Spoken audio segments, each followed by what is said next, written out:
It is now down to 20 days before the country heads to the polls, and on this 12th day of February, the presidential candidates are still weighing the reactions following the historic debate last night. This is Election Center, and we are focusing on a people-driven agenda. We are doing this from 5 different locations. In Mombasa, we have Ann Kiguta, who will be having a few interviews to chart the way forward. In Nairobi, we have Sophia Wanuna, who has a team of experts to discuss some of the issues that you face as the voter. And of course, in our news center, initially we had Tieno is been replaced by John Alanambo, who will have some very interesting information for you. And of course, in our city center studios, we have James Smart, who will be channeling that agenda as well from that end. And of course, I'm Linda Ogutu, live from our offices on Mombasa Road. Thank you so much for joining us. Let's take a look at the highlights.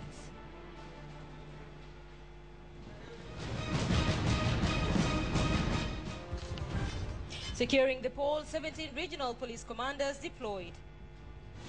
We are checking those who are registered more than once. Double registration, 20,000 struck off the roll. Seeking your vote, how did they perform?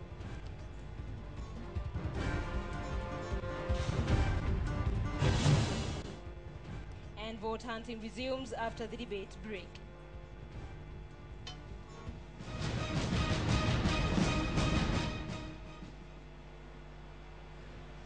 Many thanks for joining us. We will be going to all the 5 locations in just a few minutes, but for now, let's look at the top stories.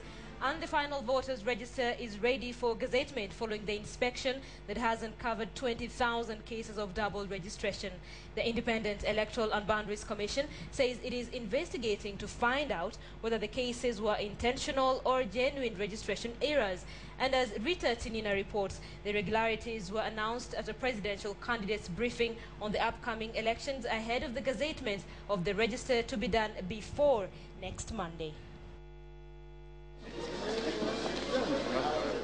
Just hours after the historic presidential debate, 5 presidential candidates and their running mates headed for another date to the Independent Electoral and Boundaries Commission. Jubilee Coalition's Uhuru Kenyatta, Peter Kenneth of the Eagle Alliance, and Paul Muite of Safina sent their chief agents to the meeting. The main thing is coming.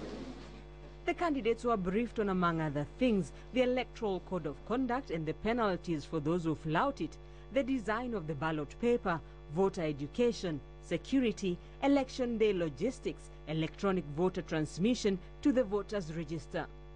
The register, which will be gazetted later in the week, has 20,000 cases of double registration.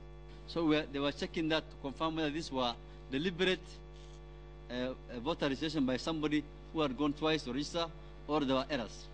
The presidential candidates pledged to abide by the Electoral Code of Conduct, and the IEBC too gave an assurance. We shall hold a credible and transparent elections. The IEBC says the presidential candidates also gave their word on how they will handle the results of the March 4th election.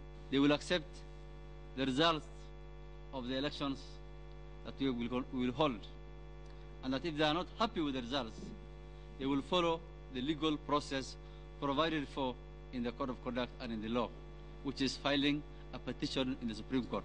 The law gives the IEBC 7 days to announce the presidential results, but the Commission says Kenyans could have an indication much earlier. Because we shall be using electronic transmission of results, I'm saying, but within 48 hours, you will be able to have a picture, a fair picture of who is the winner. The IEBC is putting in place measures to ensure that returning officers avail their results to the National Tallying Center at the Bomas of Kenya as soon as possible. Those who are within 6 hours of travel time, if you are somewhere where it will take you less than 6 hours to reach Nairobi, you will come by road. If it takes longer than 6 hours, we shall fly you either using a commercial flight or a chartered aircraft. The Commission has acquired poll books and laptop computers that will be used for the electronic voter identification. The Commission is on Wednesday set to meet with the presidential candidates' technical experts who will have the chance to interrogate the IEBC's electronic voter transmission system as the election date draws closer by the day. Rita Tinina, KTN. In the same breath, the police service has heightened security ahead of the March 4th polls with the deployment of 17 senior police officers to coordinate elections across the country. Helicopters carrying politicians have also been barred from taking off after 6:30 in the evening. KTN's Wilkins Tanyabwa now reports on the security measures undertaken by the police ahead of the elections. 20 days to the election, the police service is not leaving anything to chance. It has put in place measures aimed at ensuring the security of candidates and the voters who shall turn out to cast their votes on the 4th of March. 17 senior police officers have been trained and appointed to coordinate the election exercise in various regions. 17 others shall serve as their deputies, bringing the number of senior officers to 34. They will work together with 17 independent Electoral and Boundaries Commission regional coordinators. The country has 17 regions. IBC has divided themselves into 17 regions, and yesterday we had 17 trainings going on all over the country, where all OCPDs were trained on this election manual, and they were also given copies, and the OCPDs are also going down. The police officers have been trained to handle various election offences, and a special sample charge sheet developed for all such offences, while the judiciary has promised to expedite cases pertaining to the elections. The Chief Justice has committed to us that the hearing and finalizing of election cases will be as fast as within 3 days.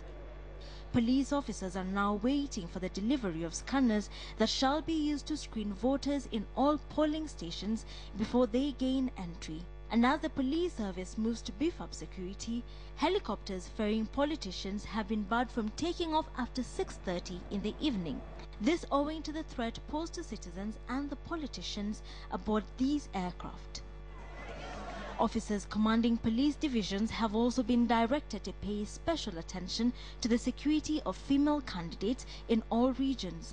The police spokesman, however, clarifying that officers shall not extend the offer of security to each and every candidate, as this would have an impact on normal police operations.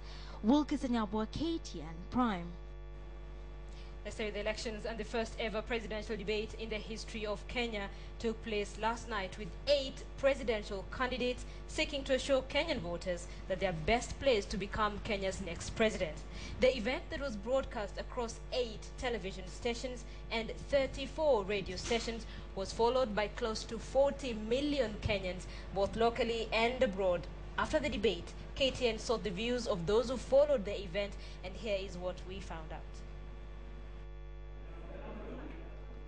8 presidential candidates Monday night engaged in a live debate aimed at convincing the 14 million voters and the country at large that they are the best suited to succeed President Mwai Kibaki in the March 4th general election.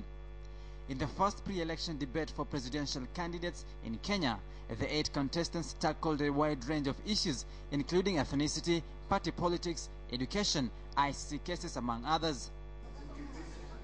The debate was keenly followed by Kenyans from all walks of life for a broadcast that was live on 8 television stations and 34 radio stations. It is believed to be the biggest ever followed broadcast in Kenya's history.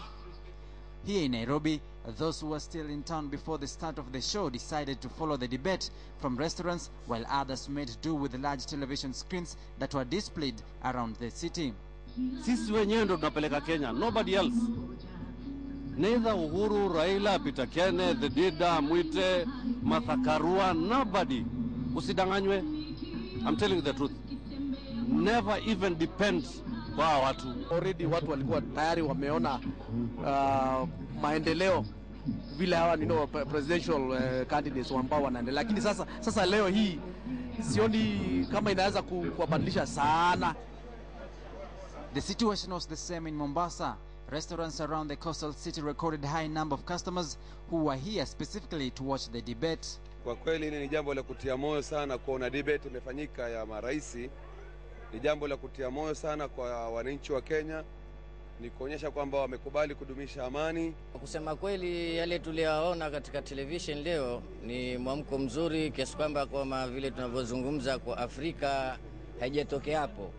Ni jambo la kwanza kwa Afrika, na inshallah itakuwa ni katika mwamko mzuri. In Kisumu, the situation was no different. The lakeside city was at a standstill as residents followed the live event broadcasted from Nairobi. It has really helped us dispel some of the myths that are around silent candidates. Key of them is maybe the ICC issue. I've watched how every one of them is answering their questions, and I think I've made a clear decision. And in Western Kenya, the town of Bungoma watched the debate with interest, and in fact, some residents made known their stand soon after the debate. Martha Karua also was very strong about eligibility. She didn't soften about that. She talked about it, and she brought the issue very well, telling Kenyans to use their heads, pick a leader who will not bring the credentials of our country down. Honorable Raila, he answered all the questions the way I expected. He answered all the questions perfectly, and also Martha Karua also did a good job. And not far away from Nairobi, the town of Kiambu was awake until the conclusion of the debate, and residents say the event was helpful before they make a choice on whom to vote for come March 4th. I don't have any doubt that if we do the right things, we make the right choices, we are going to move forward. It's true we have learned about the presidentials that are aspiring to be president in this country. Everyone has his opinion on what to do to our country. The event was also followed by millions of Kenyans living abroad via internet. Samogina, KTN. Broadcast across 8 television stations and 34 radio stations. You watched that debate, 8 presidential candidates in that all-important debate, and that debate is the topic on our big question tonight. We are asking, did the presidential debate live up to your expectations? You listened to the answers, you listened to the questions. Did that debate live up to your expectations? Send a brief comment beginning with a yes or no to our SMS number, that is 8040. We will sample some of your comments at the end of this live newscast. Now, ethnicity and ICC cases were among the issues that the debate dwelt on yesterday, with Uhuru Kenyatta on the spot over how he will be able to govern the country while attending to his cases. Our senior reporter, Aaron Ochieng, reviews the debate and analyzes some facts that cropped up during the debate and whether or not they were adequately addressed. The country's first presidential debate took place Monday night, despite an earlier scare from the courts.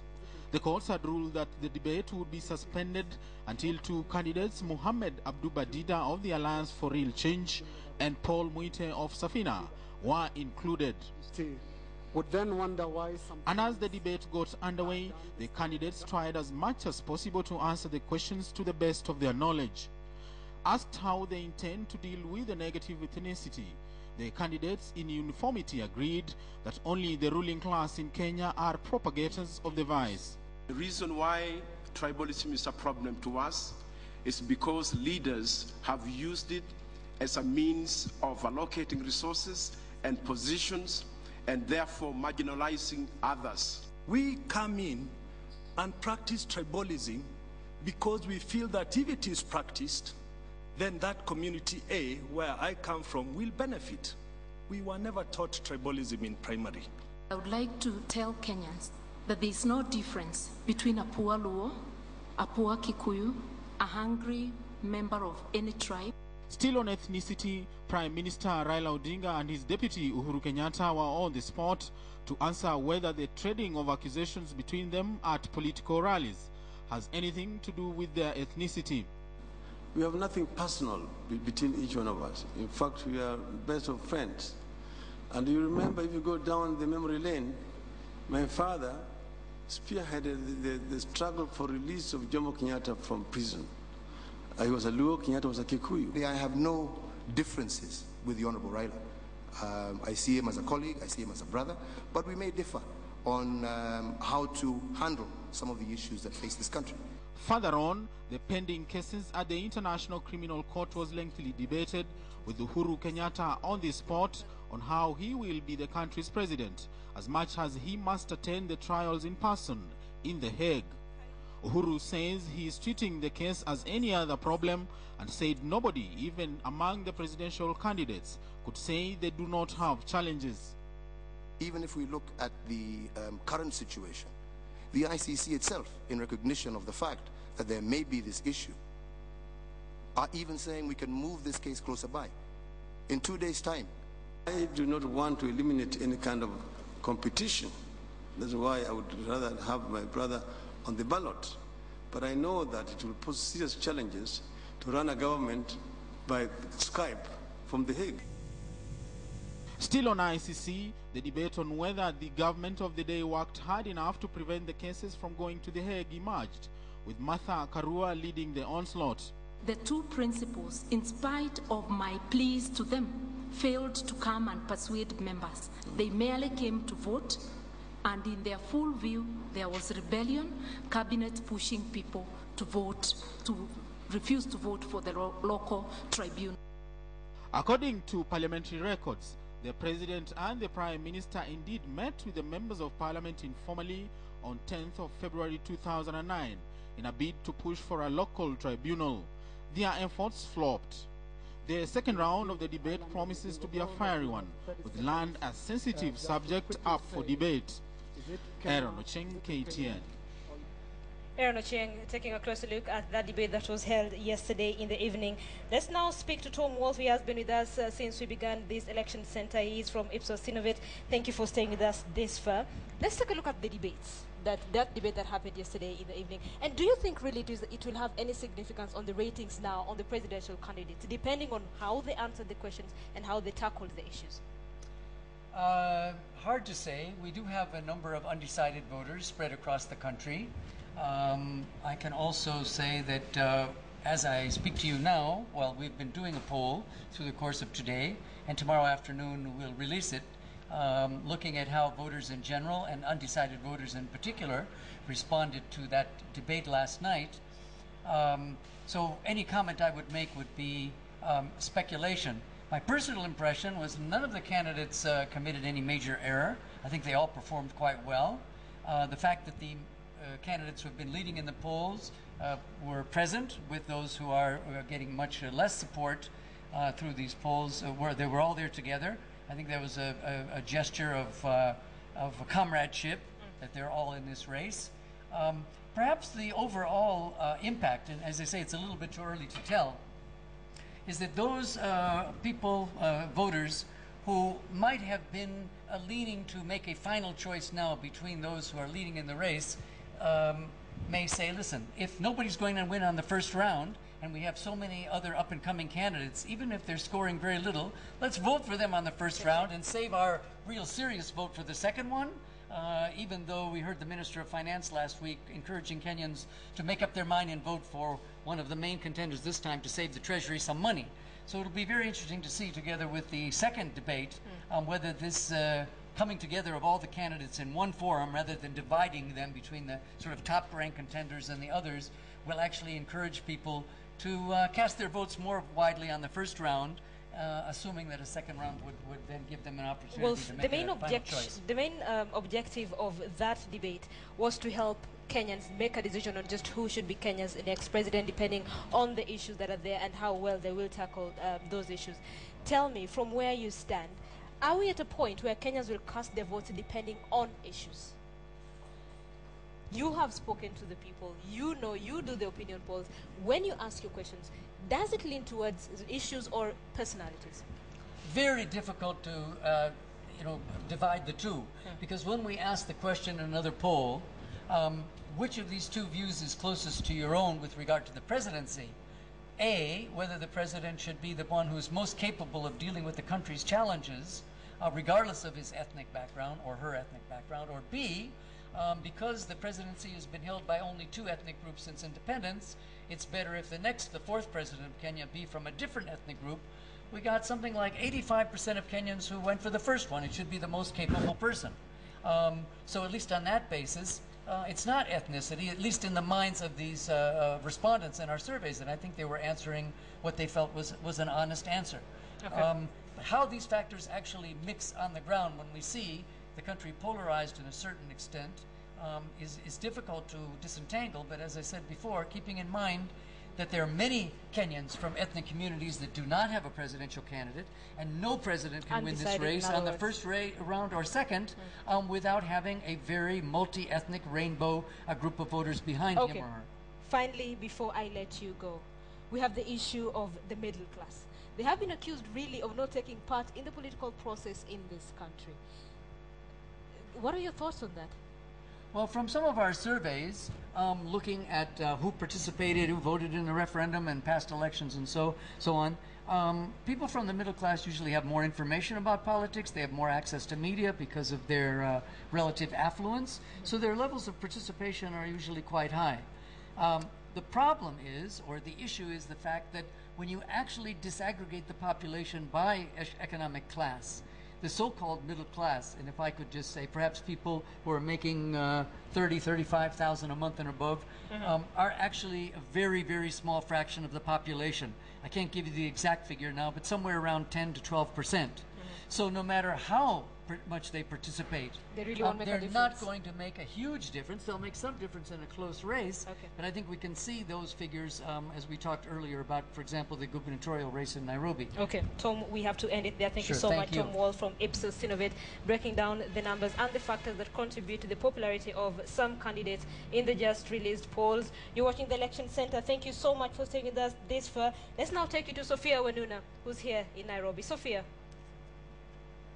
Thank you very much, Linda. Indeed, we are live in Westlands, and we are breaking down, as we mentioned earlier, two major groups that make up a big, huge chunk, the bulk of Kenya's population, the middle class and low-income earners. And we're looking at their involvement, their engagement in political processes in the country, or lack of it. And tonight I'm joined here on location. My immediate left is Mark Kaigwa, who's a social media consultant, and next to him is Ken Ouko, sociologist, University of Nairobi. Thank you both for being with us. I start with you, Ken. Describe to us, who are these people we're calling the middle class? Who's the particular person you'll find in that group, and also in the low-income earners category? Sophia, the middle class are those guys who, like the name suggests, who are caught in the middle. They are the restless population, you know, in between the four classes of society. You have the very wealthy, who are the bourgeoisie. They feel nothing, they do nothing.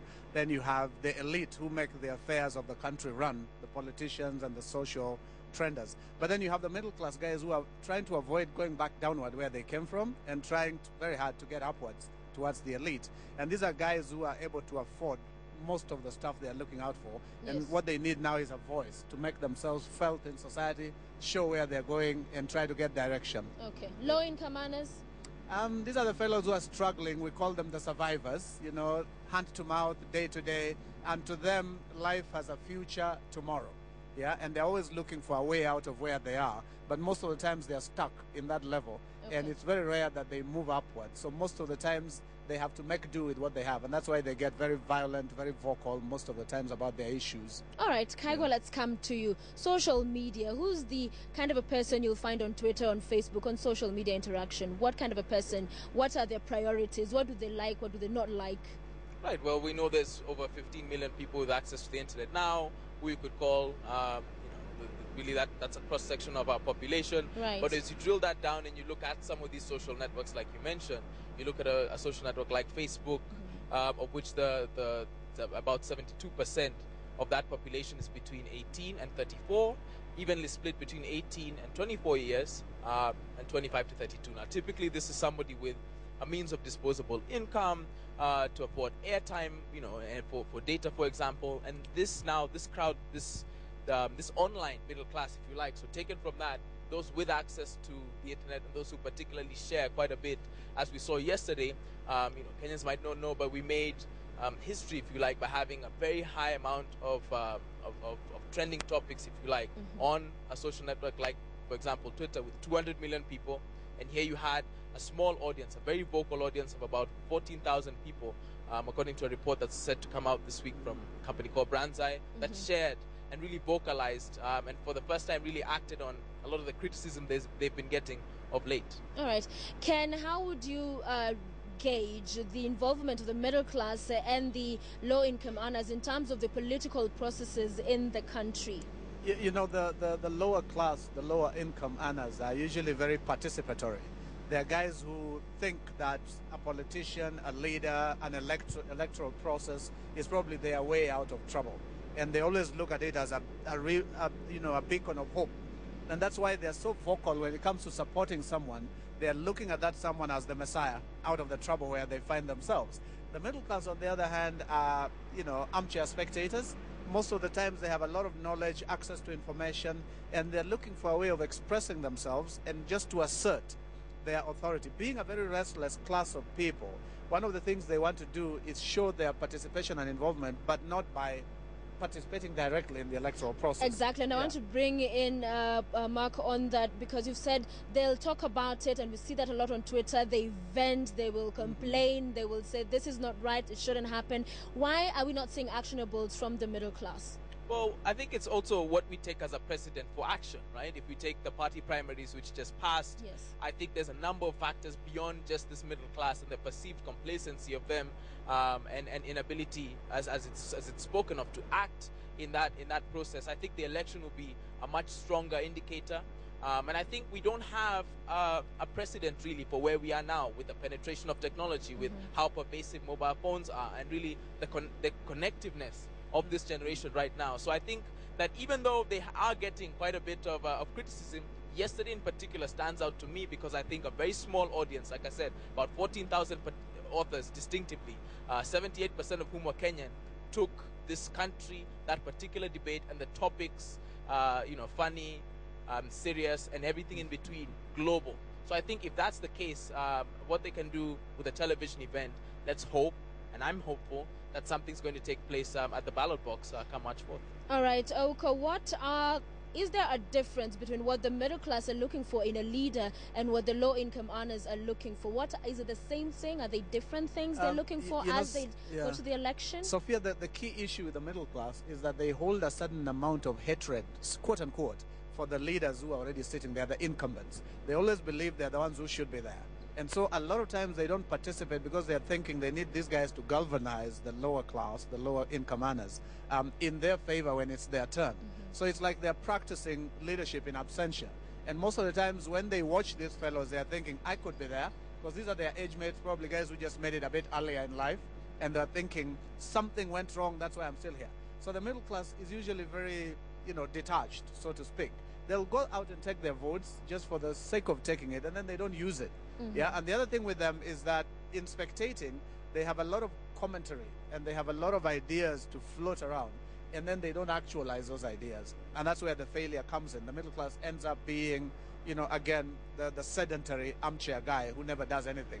All right. Kaigo, final question to you. For those seeking elective positions and for the electorate, what do they need to look out for in terms of social media engagement? Should those seeking political office engage them more? Is there a huge electorate there? And those on social media, how do they engage with the leaders on social media? Right. I'll just very quickly issue a response to that, because I think that criticism in some respects is deserved, but I still think, like I said, because we haven't had a precedent, the one thing that I can say towards that is that with this upcoming election and the state of devolved government and the constitution we have, we're certainly going to see some measure, a greater measure of middle class involvement than we've seen before. Even though it might not measure expectations, it's certainly going to exceed what was there previously, in my opinion. Now, regarding the electorate, I think I've said this a number of times. I don't believe that politicians fully have committed to the idea of social media, and certainly the ideals of participation and inclusion that come with it. Should they commit to social media? Now, I believe they should, because I think it'll have an impact on them as individuals and the way that they lead and characterize them.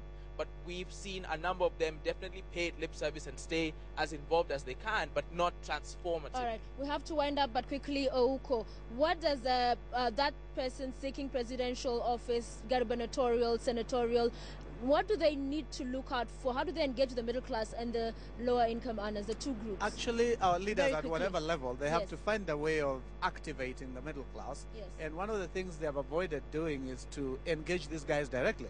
Most of the times they are happier at the rally where they have the lower income group, Yes. you know, cheering them on. You know, Right. like somebody once called it the cheering crowd, which the middle class doesn't do. So they need to find and invent other ways of engaging these people, making sure they run with them. And in any case, they're the ones who probably, you know, carry the larger influence, leave alone the voting pattern. But in terms of influence and in terms of giving in to ideas, they carry the bigger chunk. All right. Yeah. One word answer. Will the middle class turn up in large numbers to vote in the coming election? I think Yes, this time, no? yes, they will. They will? I'm glad he agrees. I believe they will. All right. Thank you very much, gentlemen. We appreciate your time for talking to us about this issue. Indeed, we are coming to you live from Westlands. You've heard what our analyst, our guest this evening had to say. We now hand you over to Anki Guta, who is in Mombasa. All right, thank you very much, Sophia Wanuna. I am still joined by Hassan Omar to my immediate right. He's running for Senator of Mombasa, and Naima Badawi. We are live on air, by the way.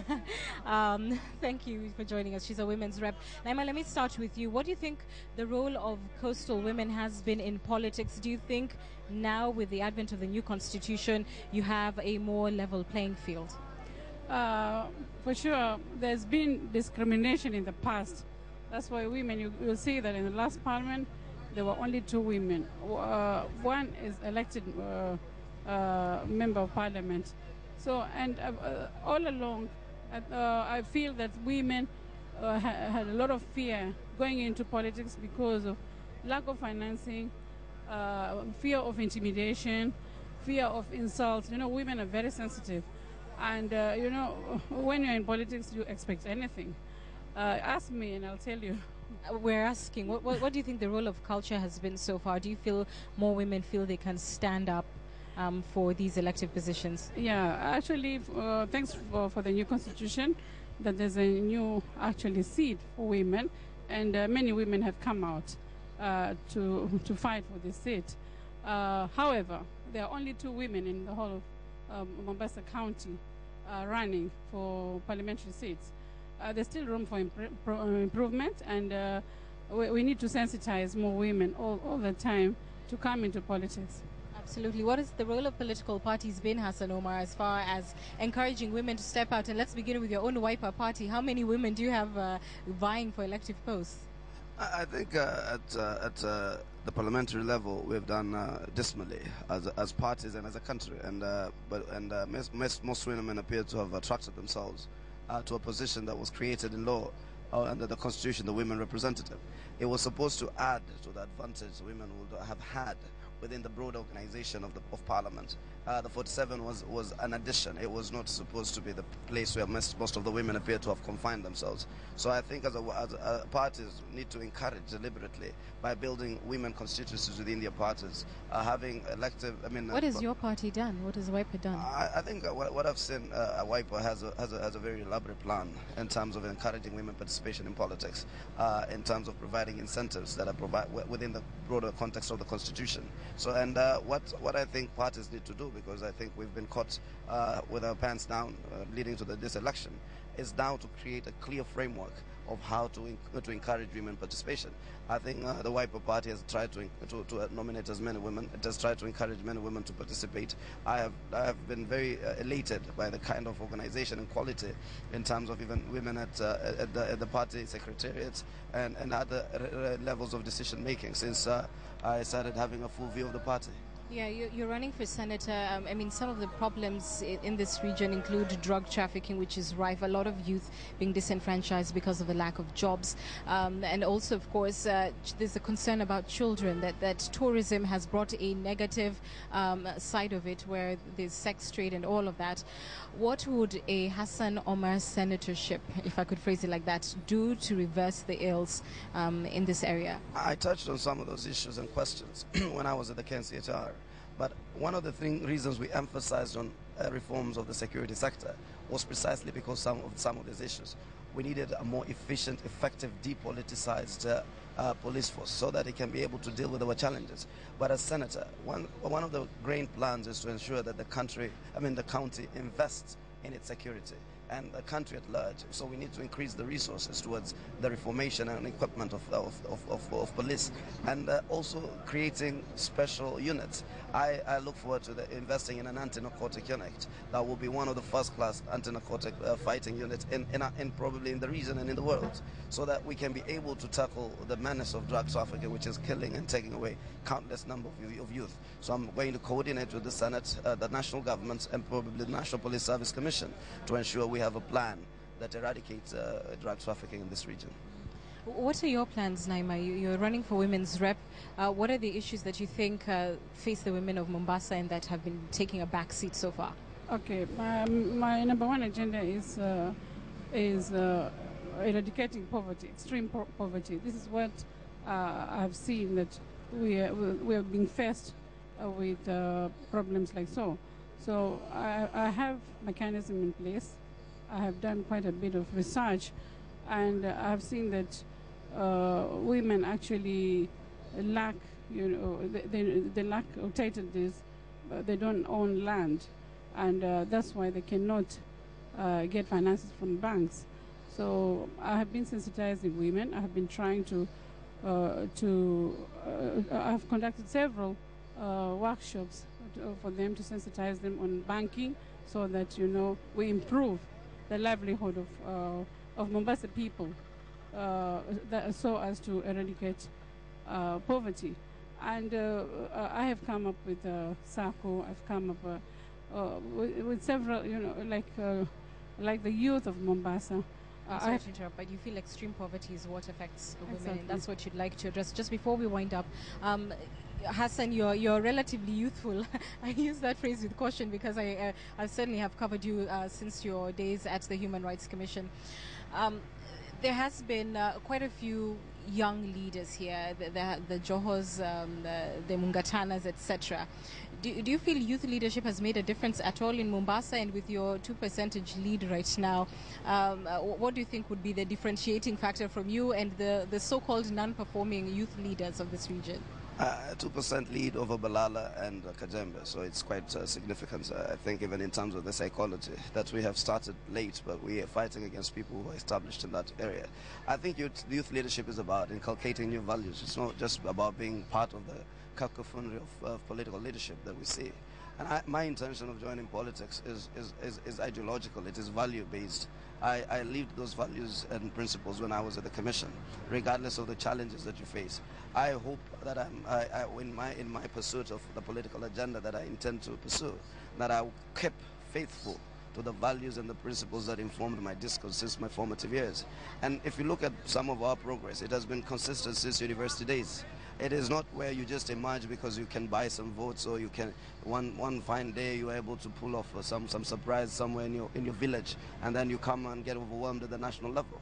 I think we are deliberate in our steps politically, and we do hope that the challenges of society are those that we have the ideas and the appetite to tackle.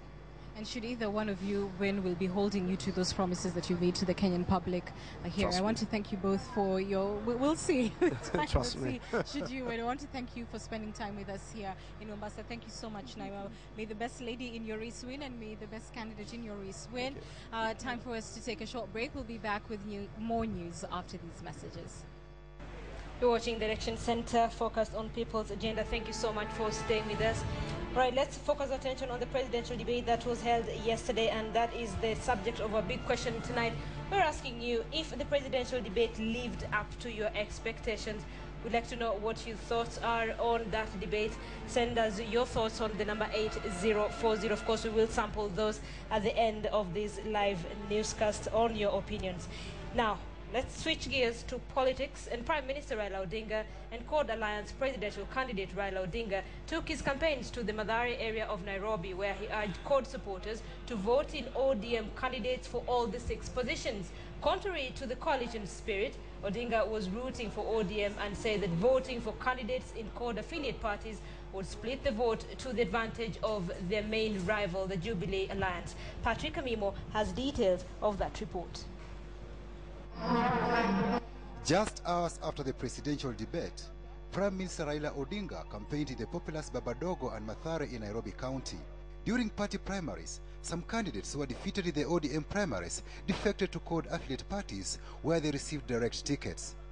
Even though some non-ODM party candidates accompanied the CORD presidential candidate to this rally, Raila sent a clear message to CORD supporters that he wanted numbers in Parliament, Senate and County Assembly, and the party to support was ODM.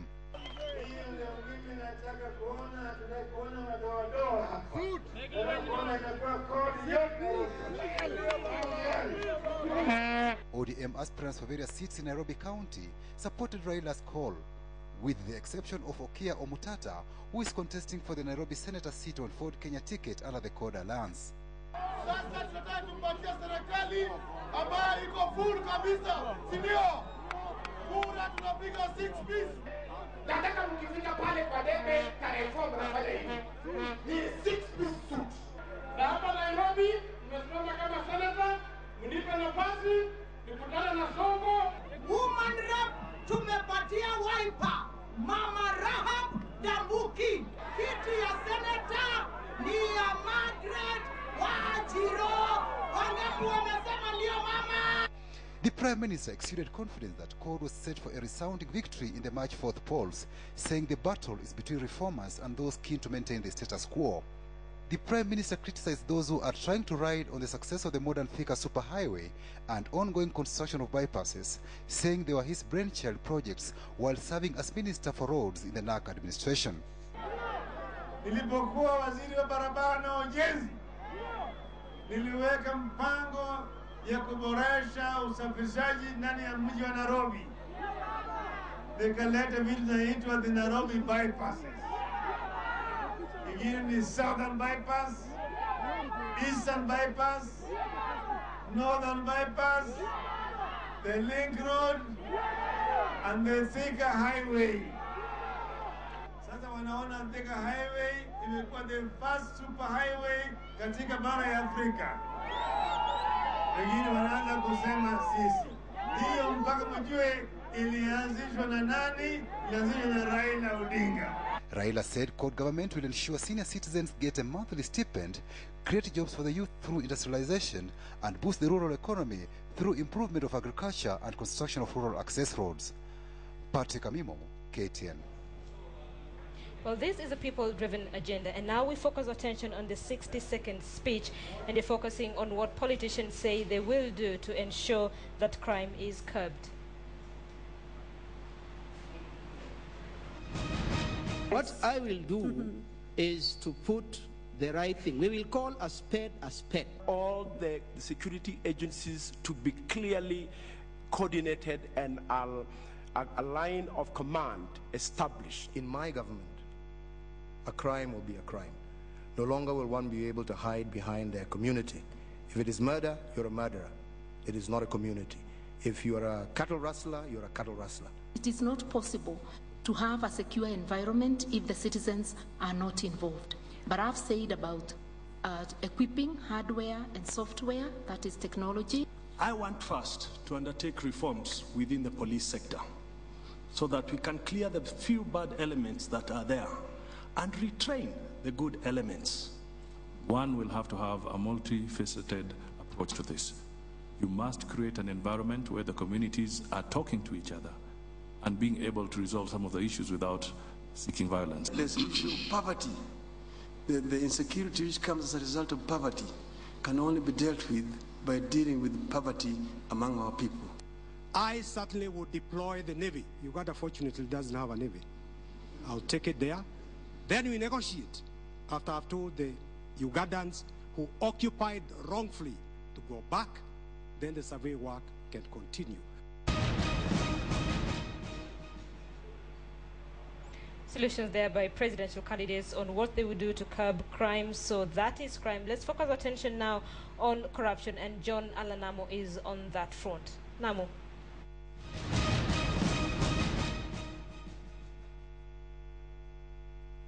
All right, many thanks indeed, Linda. Now, Corruption Watch is back, and this week we're tracking corruption trends where Anki Guta and Ferdinando Mondi are tonight. Of course, that's Mombasa. Now, we're using corruption tracking website on your screen, www.ipaidabbribe.or.k. Let's get straight into it. Now, unfortunately, whereas the bribes reported in Mombasa are dwarfed by Nairobi's at 92 to 515 in the capital. The amount of money paid in those 92 bribes far outstrips what's being paid in Nairobi. 2,034,700 shillings reportedly paid in just 92 bribes, almost 500,000 shillings more than in Nairobi. Now here's why. The departments that receive the highest amounts in terms of bribes deal with high-value goods being brought into the country. Customs Department unfortunately takes that cake, with very high amounts of money being paid in bribes, despite the fact that in terms of bribes reported, officers in customs have reportedly asked for just 8 bribes in total, as compares to 33 bribes reportedly asked by the police. Now, the most sensational story doesn't come just from customs alone. Last year, an agency that reportedly deals in maritime security allegedly paid 1 million shillings in one bribe to customs officials and immigration officers. Now, the purpose of the bribe, the story alleges, was to bring in weapons and munitions for its operations. That's a serious challenge there in terms of security. Now, others range from about 200,000 to about 130,000, all to customs, but the majority of bribes average around 3,000 shillings. Now, that again shows that with the rest of the country, along with the rest of the country, the bulk of corruption is in what would be called small-time corruption, 1,000 to 100 shilling bribes. Now, since we began Corruption Watch, and this is an interesting figure, last week there have been 71 new bribery reports, taking the number reported up from 1,230 just last Tuesday to 1,301 bribes, a lot of them coming from Kisii, unfortunately. Now, let's keep sharing your bribery stories, and we'll keep the corruption on the agenda. One of the issues that we've spoken about, of course, is Mombasa and the Customs Department there. There have been serious claims of corruption with KRA and the Customs Department in particular. Ferdinand Omondi is on the front line there and must have witnessed quite a number of issues going on there. Let's take you down to Mombasa, where Ferdinand and Anki Guta have more. Well, thank you, John, for that. Actually, you're very right. The Kenya Ports Authority stands accused in a number of ways in the manner of which the business conducted there. It is the first transport corridor for Kenya, and apparently, since it has to goods and services are transported from the port of Mombasa, not just to the rest of Kenya, but also Uganda, Tanzania, Rwanda, and far north, and the way in which business is handled there, because millions worth of goods pass there, has been very suspect. The hiring of people there, we had the dock workers striking over and over again about the working conditions there, the issuance of contracts, and the most hilarious thing that happened, which also raises concern, is that last month the managers went on strike. Not the workers, the managers. Yeah. And that speaks volumes about the management, the KPA. Not only that, also the City Council has been mentioned adversely, especially in the issuance of title deeds. There has been allegations of illegal allocation of land. Of course, we cannot go on punching them right now because they might have a right of reply, but we do know that KPA and the City Council is mostly here in Mombasa. Absolutely. It's something that remains on our radar, as well as the fact that we do know much of the corruption that takes place happens at the port. John Allen mentioned the issue of small and light weapons, but also drugs, really, and area leadership have been blamed of being complicit in this entire affair, and also with some police officers involved. So it certainly is an issue that is of grave concern here at the coastal city, as well as the fact that land deals in this area, where we've seen multinational companies come in, especially into the Tana Delta region, and purchase land, has been done in collusion with area leadership, who would promise the area residents that if you sell off your land, then we're going to provide you with jobs and infrastructure and the like. But at the end of the day, none of this is forthcoming. So certainly, as John Allen has said, Corruption Watch is a major issue for us. We'll keep it on the radar as we go into this election and beyond, to ensure that we have a credible and accountable leadership. Just before we say goodbye, we must pay some special thanks to the PPO of this area, Agria Dolly, and the area traffic commandant for providing their men and the incredible security. You can see them right behind me. Those are a few good men, just like the movie title. Thank you so much, who've been standing watch throughout this broadcast when we started about 6:30 p.m. It's just been an absolute pleasure coming to you from Mombasa. I am Anki Guta. We leave you now with Siasa Remix, which is a satirical look at the day's politics. I am Ferdinand Omondi. See you tomorrow. My group also started throwing stones. Prasmini. Okay? Modern machine. SNL. You know you're going to lose. You have no business starting the first place. Never ever. Kama Jubilee inawaka upande huu, kama kodi inawaka upande huu, mimi niko na maji baridi, nimwagie wa Jubilee, nimwagie wa kodi, nimwagie wa Jubilee, nimwagie wa kodi. Never. Instant justice in the style hiyo. Hiyo ndio Embakasi style. Waitito, strong drawer. Hiyo ndio Embakasi style. Instant justice in the style hiyo. Shetani ameshindwa kabisa. Tunaelewana? And God Nothing could be further from the truth. To cut a long story short, that after consultation, he had decided to withdraw his candidature and wished to support me. Never ever did I ever ask. Where is the chairman? Chairman Mugabe? Where is the chairman? Chairman Mugabe? Where is the chairman? I won't be told by someone whom knows where the policies are coming from. Waitito, strong drawer. Hiyo ndio Embakasi style. Kama kazi imewashinda, then wewe Kibaki enda Odhaya. Ujiuzulu, Raila enda Bondo. Never. The truth is here. Look at the passport. What do you want to verify? No. You want to verify what is the requirement? You yourself you are on it. And you have a degree. Having to talk to simple names is very common. You know, let me tell you. Thank you for staying with us. Let's look at business now. And the government is in a rush to reform operations at the port of Mombasa after a number of neighboring landlocked countries threatened to seek alternative routes to bring in their goods. Congestion, bureaucracy, corruption, and strikes have made the port of Mombasa undesirable, with the port of Dar es Salaam emerging as a strong contender. Uganda has begun construction of an inland port on Lake Victoria to reduce its near total dependence on Mombasa. For several years, the port of Mombasa has been the gateway to trade for a number of inland African countries. But numerous disruptions to operations at the port has made landlocked countries consider the port of Dar es Salaam as a viable port to bring in their goods. Already, Uganda plans to build an inland port on the Lake of Victoria to reduce its near-total dependence on Kenya's Mombasa port, plagued by strikes and congestion, using the Dar es Salaam port and roads in Tanzania to transport goods to Lake Victoria. The traders from Uganda have also given us notice that if the fishes are not improved, they look for alternative. Yeah, and I am saying, and I want to be very frank. Yes, it is true. They tried to import some goods through port of Dar es Salaam. Then they found this even more inefficient than Mombasa. But what you are saying, suppose it was not, then we would lose business from Uganda. That is what we don't want.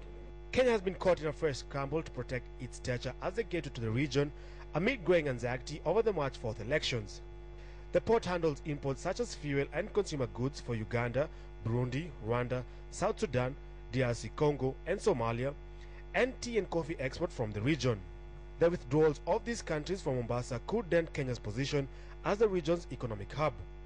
This is the time now to improve the efficiency of the port.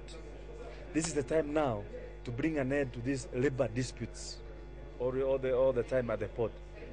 This is the time now to reduce the paperwork at the port.